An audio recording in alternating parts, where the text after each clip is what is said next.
Get out. You don't belong here. Brad Morrison's fist smashed into Sam Washington's face. The 72-year-old veteran staggered back. Coffee hit the floor. Quarters scattered. Know your place, old man, Brad spat, towering over him. Sam touched his burning cheek. His American flag pin glinted under the diner lights. The scene looked simple, a racist bully attacking a helpless elderly black man. He seemed like an easy target. Worn cardigan. Counting change. They were wrong. Hidden under that cardigan was a Purple Heart. In his phone was a contact. James, Director, Homeland Security. Maria, the waitress, knew the truth. "That idiot has no clue," she whispered, her phone already recording. Sam pulled out his phone. His hands didn't shake. Military training runs deep. Brad Morrison had just slapped the father of one of the most powerful men in America. Federal backup was one call away. Minutes earlier, the calm Murphy's Diner buzzed with typical Tuesday morning energy. In Millbrook, population 3,847, everyone supposedly knew everyone. Sam Washington pushed through the glass door at exactly 7:30, his routine never varying. Black coffee, wheat toast, exact change. He moved with a quiet dignity that belied his age. "Morning, Mr. Washington." Maria Santos smiled from behind the counter. "The usual, please, Maria. Thank you." She poured his coffee black. To anyone watching, he was a simple man with simple needs, but most people missed the details. The way he sat with his back to the wall, scanning exits. The American flag and American Legion pins on his collar, positioned with military precision. His phone buzzed. A text. "Dad, big meeting with the cabinet today." "Love you, James," Sam smiled, typing back with one finger. "Proud of you, son. Be safe." Across the diner, Brad Morrison scrolled through social media, his construction crew uniform still clean. His eyes tracked Sam with open disdain. The old man's careful counting of quarters, his polite nods. Everything about Sam Washington irritated him. "Don't know why they let just anyone in here," Brad muttered, loud enough for surrounding tables to hear. The mayor's wife, Mrs. Patterson, glanced up with a frown. Nobody said anything. They never did, Maria's jaw tightened. She'd watched this pattern for months. Brad's jokes were getting less funny and more pointed. Outside, college student Tommy Carter set up his camera to document real small-town America for his journalism class. He had no idea he was about to film a story that would reach the highest levels of government. The confrontation at 7:45 a.m., Brad's patience ran out. He stood up, his work boots loud on the linoleum, and crossed the diner. A shadow fell across Sam's table. "Morning," Sam said politely. "You seem real comfortable here," Brad said, his voice carrying. "Real comfortable for someone who doesn't belong." The diner went silent. "I'm sorry," Sam replied. "This ain't your kind of place, old man. I'm just having coffee. I'm not bothering anyone." "That's where you're wrong." Brad leaned closer. "Your being here bothers me." Outside, Tommy's camera rolled, capturing every word. The diner's security camera blinked its red light. Sam reached for his wallet to leave. Brad's hand slammed down on the table. "Don't walk away when I'm talking to you." Coffee cups rattled. "Quarters hit the floor. Sir, please. I don't want trouble." "Trouble?" Brad laughed. "Old man, you are trouble." Sam stood slowly, his military bearing evident. "I'm leaving now." But Brad stepped sideways, blocking the path to the door. "You'll leave when I say you can leave." Sam tried to step around. Brad shoved him. Hard! Sam stumbled backward, his hip catching the edge of the table. Coffee cups crashed to the floor. The sound was like gunshots. "Hey!" Fire Chief Rodriguez stood up. "That's enough!" "Mind your own business, Rodriguez," Brad snarled. Maria raised her phone higher. "Stop it, Brad!" "Shut up, Maria. You want to keep your job?" "Stay out of this." Sam tried to steady himself. The physical pain was nothing compared to the humiliation. "Now you're going to apologize," Brad demanded, "for making decent folks uncomfortable." "I apologize if my presence upset you," Sam said, his voice quiet but firm. "But I've done nothing wrong." Wrong answer. The slap came without warning. Brad's open hand cracked across Sam's cheek. The sound echoed through the silent diner. Sam's head snapped to the side. His flag pin caught the light. Blood trickled from where Brad's ring had cut his skin. For a moment, he looked like exactly what he appeared to be, a helpless old man. Then his shoulders straightened. His chin lifted. 72 years of dignity took over. "You just made a serious mistake," Sam said, his voice dangerously calm. Brad laughed. "Yeah? What are you going to do about it, Grandpa?" Sam reached into his pocket. "Not for a weapon, for his phone. I'm going to call my son." "Your son?" Brad's laughter got louder. "What's he going to do?" "Come fight your battles." Sam scrolled past dozens of contacts. The first name on the list, James, Director, Homeland Security. The phone rang once, twice. A voice answered sharp with concern. "Dad, is everything okay?" The diner was dead quiet. This wasn't a cousin or a nephew. This was someone important. "James," Sam said calmly. "I'm fine, but there's been an incident." "Dad, are you hurt?" "Where are you? I can have agents there in 20 minutes. Every person in the diner heard the voice through the speaker. Every phone camera captured it. Brad's face went white. "Agents?" he whispered. "No, son," Sam said. "I'm not seriously injured. But I wanted you to hear about this directly before it hits the news."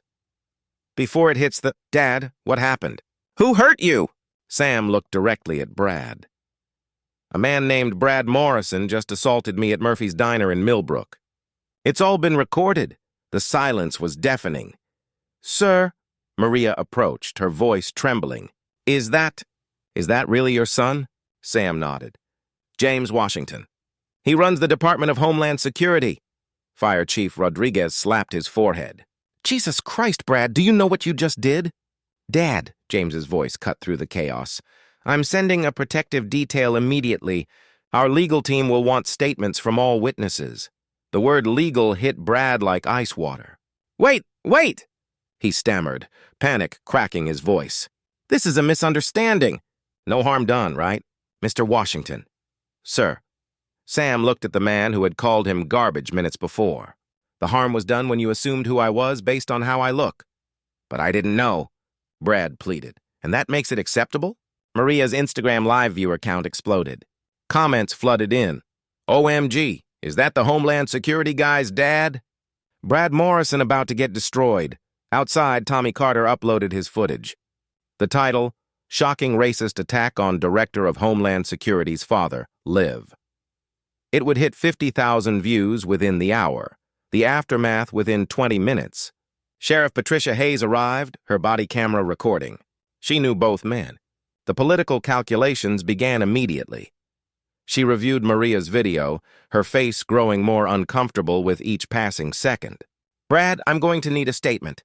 "Sam, you want to press charges?" "I want this documented properly," Sam said. "Whatever happens next should follow the law." The first news van pulled up outside. Mayor Thompson called Hayes. "Patricia, can we handle this quietly?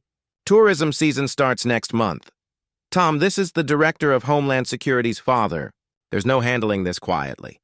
By 10 a.m., the story was regional news. By noon, it was national. The hashtag Nars Respect Our Elders began trending. Brad, advised by a hastily hired lawyer, released a statement. "I sincerely regret any misunderstanding. Mr. Washington is a valued member of our community. Sometimes tensions run high. It was a disaster. No apology, no acknowledgement."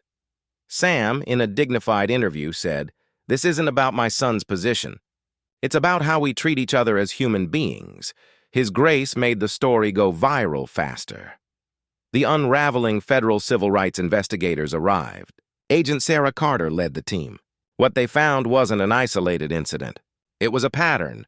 They uncovered case files. An elderly Hispanic man falsely accused of shoplifting. A black family questioned for trespassing at a public community center. Native American veteran challenged at a polling place. Every incident involved minorities. Every incident was dismissed as a misunderstanding. Digital forensics uncovered a coordinated campaign. Private Facebook groups with names like Millbrook Heritage Foundation. Email chains between city council members discussing changing demographics. Brad. Morrison had donated $5,000 to a business development fund that lobbied for security measures only in Neighborhoods where minorities had moved. It was systematic exclusion for profit. Sheriff Hayes' negligence became clear. Dozens of complaints had been filed and ignored. The resistance was organized, funded, and strategic. The backlash, the harassment began. Sam received death threats at 3 a.m. Your boy can't protect you forever. Old man. His garbage was scattered, his mailbox smashed. Racial slurs painted on his garage. Maria faced a coordinated online attack. Fake accounts posted her personal information. Tommy's college email was hacked, sending racist memes to his professors. Sheriff Hayes visited Sam privately. Look, Sam, this has gone too far. Maybe consider dropping charges. For everyone's sake. Whose sake? Sam asked. The town's. People are getting hurt. Businesses are suffering. Because I got assaulted? Because you made it public. That night, Sam sat alone in his kitchen, staring at his Purple Heart. For the first time, he doubted. Was this fight hurting the very people he wanted to protect? His phone rang. It was James. Dad, I'm driving up. Don't argue. Son, I'm tired. Maybe this isn't worth it. What did you tell me when Bobby Martinez was bullying kids at school? James asked softly. Sam remembered. Bullies only stop when someone stands up. If you surrender, James said, the next person might not have a son who can help. The turnaround, an unexpected ally arrived at Sam's door. Dr. Rebecca Martinez, a civil rights attorney, brought Marcus Thompson, a cybersecurity specialist and fellow veteran. One veteran for another, Marcus said. Within hours, Marcus recovered what the saboteurs thought they had destroyed, automatic cloud backups of all the diner's security footage. The evidence was pristine. Maria revealed her phone case had a hidden safety camera. It had captured Brad's immediate reaction. Get me Mayor Thompson. We need to control this narrative. It was the smoking gun. The veteran network mobilized nationwide. Veterans for Sam trended. The Unity Coalition, led by Maria, Fire Chief Rodriguez, and a remorseful Mrs. Patterson, gained powerful momentum. The opposition's strategy backfired. Their harassment campaign generated more evidence. Their intimidation brought national attention. Mrs. Patterson delivered the final blow, providing recordings of her husband coordinating with city officials. I couldn't stay silent while he enabled systematic racism, she told investigators. The reckoning. The town meeting was packed. National media lined the walls. Sam entered to a standing ovation. The evidence was presented. The unedited videos, the emails, the financial records. It was undeniable. When Brad stood to defend himself, his words were hollow. This has been blown out of proportion. One bad moment, Dr. Martinez interrupted. Actually, we have a new email sent by you 3 days before the assault. She read it aloud to the silent auditorium. Phase 1 successful. 3 minority businesses closed. Maintain pressure on remaining targets? The crowd erupted. Brad's own supporters stared at him in horror. He was completely isolated. Sam stood for the final time. Brad, the measure of a person isn't their mistakes. It's how they respond when truth comes to light. The community vote was decisive. Justice had won. The healing.